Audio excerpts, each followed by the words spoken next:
All right. Welcome to the next lesson in no bullshit meditation lessons.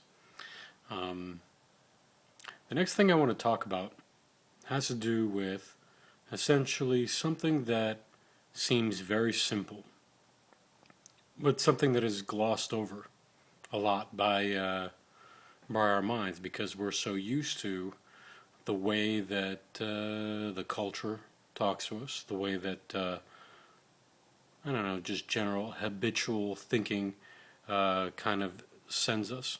And what this does is that there's a very particular kind of thinking about life that puts one in a perspective of routine. And this routine, it can be healthy in a lot of ways. But the downside to whatever routine we usually kind of end up getting into is that it also involves taking our lives for granted, taking our moments for granted. Think about waking up, being starting to make a little inventory of what it is you have to do during a day, where you gotta be, and who you have to see. And think about the general sensation that you have. Now, I'm going to take a wild guess and say for the majority of people, there's a kind of sense of mild annoyance. Mild annoyance or just slight tediousness to it. It goes in and out, and you look forward to maybe meeting a friend after work for coffee, or you look forward to some show or some movie you're thinking of watching later, and you kind of look forward to that. Or maybe you have a little bit of downtime and you have a certain hobby that you're going to do, and that's what you kind of look forward to. But we generally do not wake up and think of the idea of cultivating a sense of appreciation. And I don't mean the regular appreciation for our life in the usual sense, but a real comprehension of the absolute miracle of what it is to be a conscious, aware being in life, and to actually take a moment and feel that happening in your body and in your mind. And to be meditation that really kind of is the ground upon which this is built, this feeling or this sense of being is built. And it's absolutely necessary to help us continue a healthy inner perspective towards ourselves. And one of the things involved in all this and this hardwiring of the self and etc. and our habits is that we actually, and you've probably heard this before many times, we actually kind of, because of habitual thinking or habitual behavior, we kind of pave certain roads in our brain. The neural pathways actually are paved in a very particular way. So we have the same pain and pleasure associations, and we actually are attracted to those same associations over and over and over again. Now, generally, we do not make our way out of that rut unless you find a way to pave new roads internally.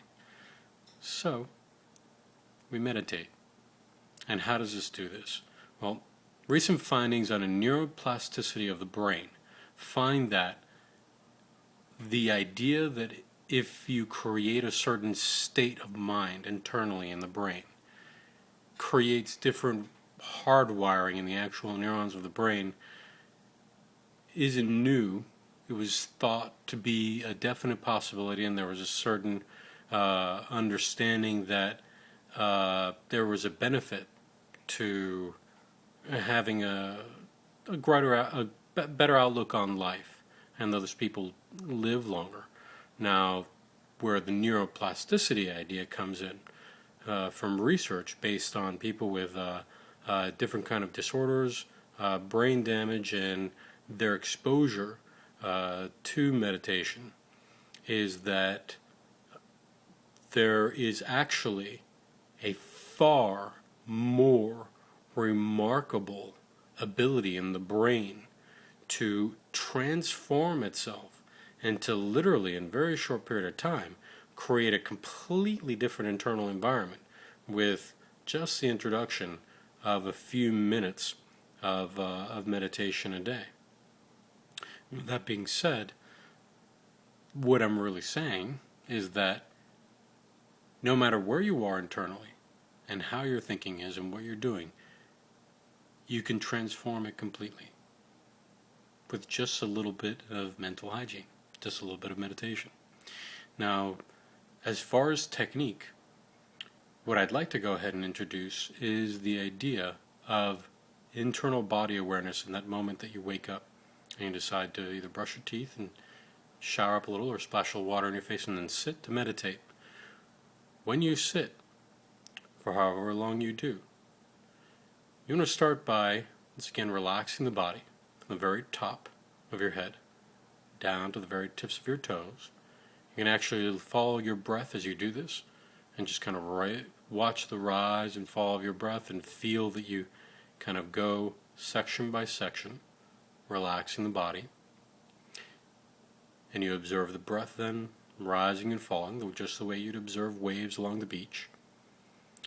And next, take a moment to just observe yourself sitting or standing wherever you are, and note the sensation of gravity simply holding you where you are, wherever it is that it's settling. And you can feel this all throughout your body, just where all of yourself kind of being embraced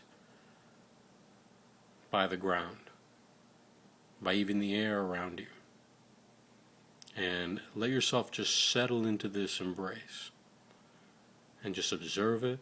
And as long as you're doing this, you may feel the mind wavering. You start thinking about kind of cookies you baked last night, or wonder whether or not you do have the right laundry done to make sure you have the right clothes for work, and etc. Or who knows what. But as soon as you notice those passing thoughts, just kind of take note that you've stopped observing yourself, that you've stopped observing your breath, and go right back to it. And just observe again for a couple moments longer. And keep on doing that. Just bring it back, bring it back. Now, this isn't going to be a constant thing, actually. As you do this, and you start creating a kind of new internal habit, it'll get easier and easier to bring yourself back and focus yourself and actually observe and settle into feeling yourself being alive.